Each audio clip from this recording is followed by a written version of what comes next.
whereby statewide we processed over 15,000 tax returns, returning $40 million to low-income households. It's an impressive program that really has great results.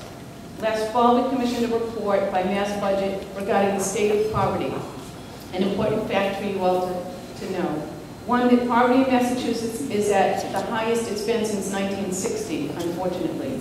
And two, that government-supported programs are also effective at helping to keep people out of poverty. The last sad fact is that the number of children living in poverty has grown from 9% to 16%.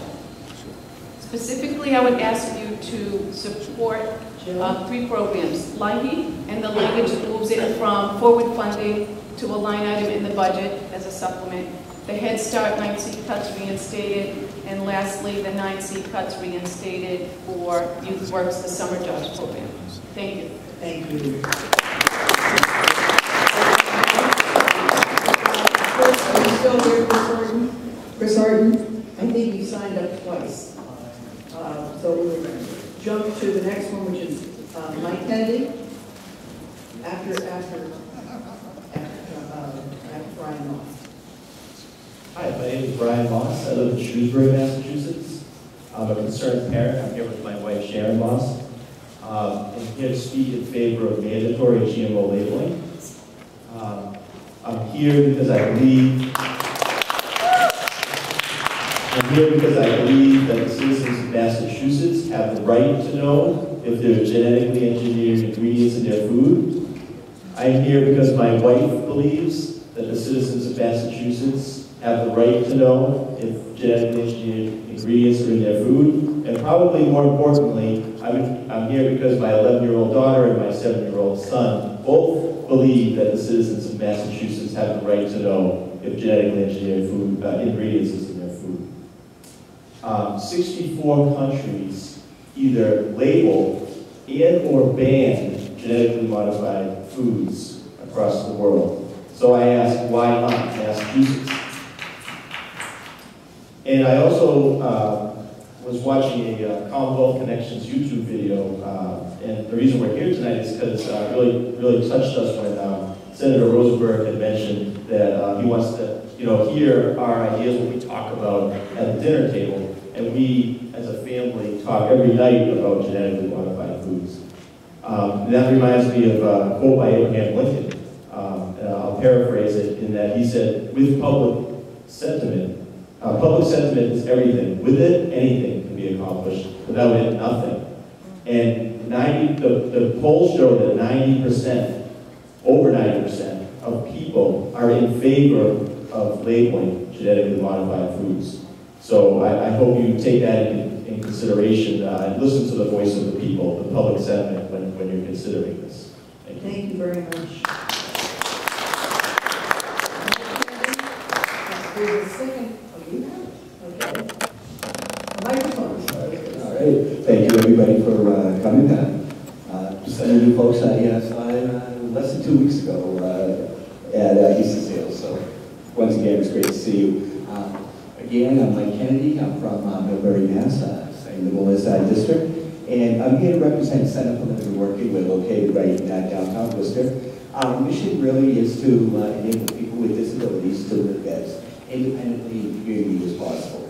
I was going to talk about the PCA program, but Bruce Warren, so eloquently, talked about that. So I'm going to move on to housing, affordable, accessible housing for people with disabilities.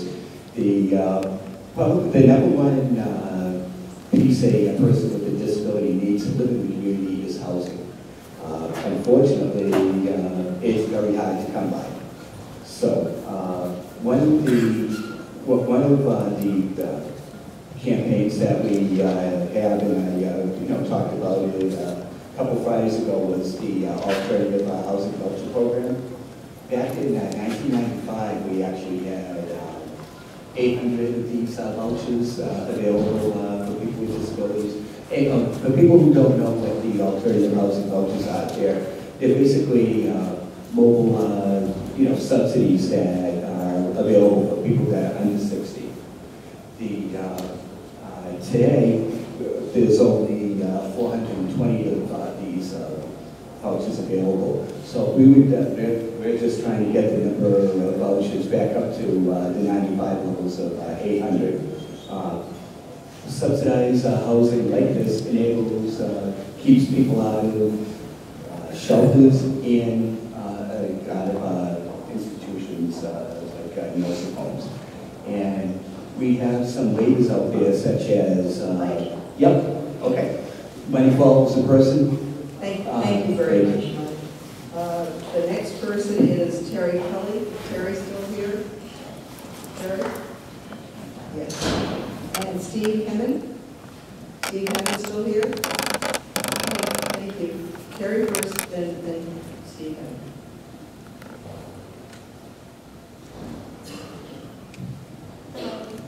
Can you hear me? We hear you. My name is Terry Kelly. I'm from Worcester. And I want to speak on a few things, but I have to say that I love my country. But unfortunately, the system is failing us. There's problems with jobs. There's kids out there that can't find a job. There's no entry-level positions out there for our kids. Transportation. We have a new hub in Worcester. And I think all you senators should go down there. Everything's broken. We have a hub that if a bus needs to take a left-hand turn, it has to go take a right-hand turn, go around the rotary, just to get out of the area. It's located in a bad place. I think it should be right where the Mr. Common Outlet was. Then you have a crazy 8, and the buses can get through. The problem with the city, it's going to get bigger, and it's going to be more traffic. It's going to be dangerous. People can't even cross the streets there. And it's a wind tunnel. And everything is breaking. Okay? We need better transportation. We were promised better transportation with the CSX coming into this community. They developed a fund for the people. They took the fund back for surveillance. We need better education. We have a Common Core. They're taking away our children's penmanship. How are they going to sign their names? That's part of brain development. Obama's plan for immigration. It's a plan. The applications are $650. Who's going to afford that? It's a plan for 3 years. Nothing's guaranteed. If they don't fill out the application fully, it will be denied. If it gets denied, then these people get sent back. Did they get thrown out of the country? 31 and under. How about if this person has a mother or father? They put their names, their information down. Did they get deported? How about they have a sister or a brother that's over 31? Did they get deported? I think you're done. I think you finished. Okay, I have another very important. Why don't you just give your last point? Okay. All right. If we have martial law in this country, anybody can be detained indefinitely. Now, this scares me. I have a special needs kid that may not answer a question correctly. And if she gets detained, she doesn't have due process of law. I love my country, but I want my daughter to be able to walk down the street, my grandchildren to be able to walk down the street without being detained. Thank you. Thank you. Steve Hemmon. After Steve, Stacey Jackson. Good evening. I want to, first of all, thank you and impressed with all of you here taking the time to hear people, and I think it's very wonderful that you're doing that. I'm Steve Hemmon, Executive Director for the Massachusetts Association of Regional Schools, and we 3 of us are going to talk, so one of us is going to talk instead of the 3 of us. So. Come back to the next 2. Yeah. No. The next person is going to talk, and I'm going to give up my time. Oh, thank you. So all I do want to just one thing say is thank you last year for the joint resolution that was passed to help schools and districts. We hope you consider that again. I know all the financial troubles, but we appreciate it.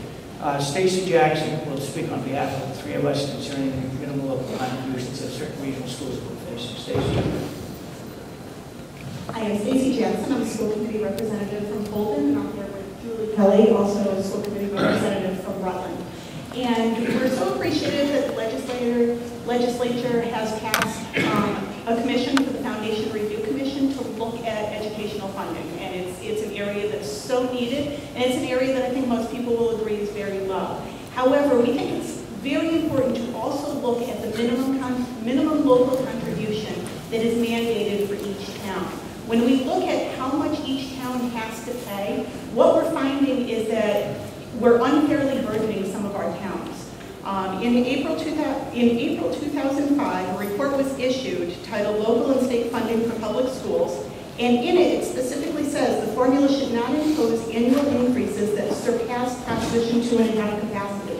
However, that is what we're finding. In some towns, the MLC increase year to year has been 10, 20, 30%. We're seeing MLC increases take up well over 50% of new revenues, in some cases 10 times the new revenue that a town has. So because of that, we're really decimating town services, or we're really forcing these towns to push Prop 2.5 overrides, and that's just simply unfair. We've looked at 54 communities in central Massachusetts. A quarter of them have this problem every single year. Those communities are Athol, Douglas, Dudley, East Brookfield, Grafton, Hubbardston, Leicester, Northbridge, Oakham, Rutland, Shrewsbury, Spencer, Upton, and West. Thank you very much. I'd like to submit some information for you, if that's okay. We have a problem, and let me explain it to you. The problem is that we probably have another 20 people, and we have our protocol is to stop it at 8:30. So we have, it's now 8:15. We urge you, if you will, to send in your materials. If you don't get to you tonight, to send your materials. And I've given you the email address. It's www.malegislature, all one word, .gov/cc. Okay? So let us go on. Let us try to, for the sake of everybody else who wants to testify, please let us do as quickly as possible.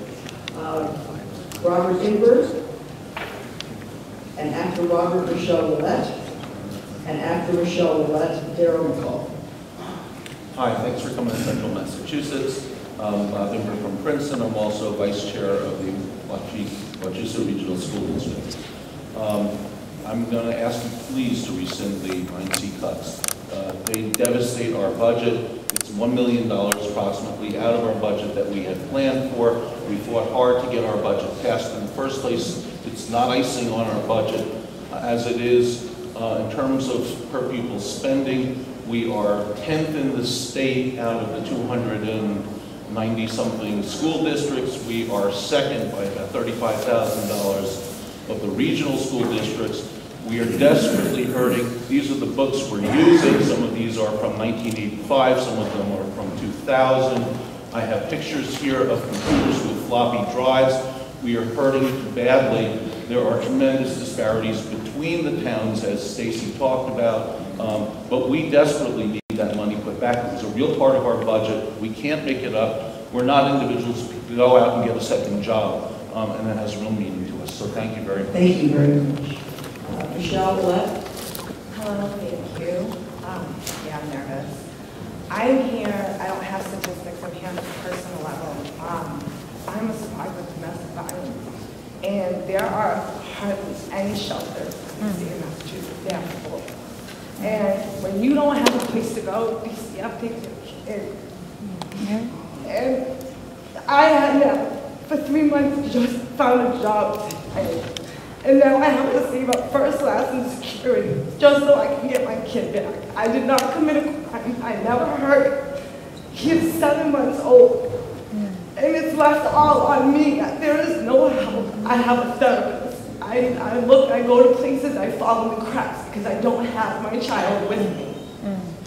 And I just think it's a big problem that people should help domestic violence survivors. In the city of Worcester, there are 7 emergency rooms in this whole city. Thank you. Thank you so much for sharing that.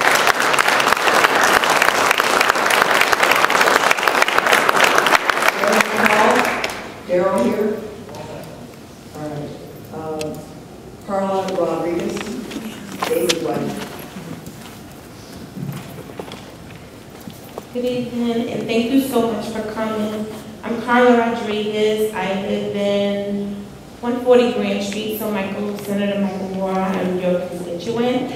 I work at AIDS Project Worcester, which is one of the oldest AIDS service organizations in the country. I'm here for 2 points.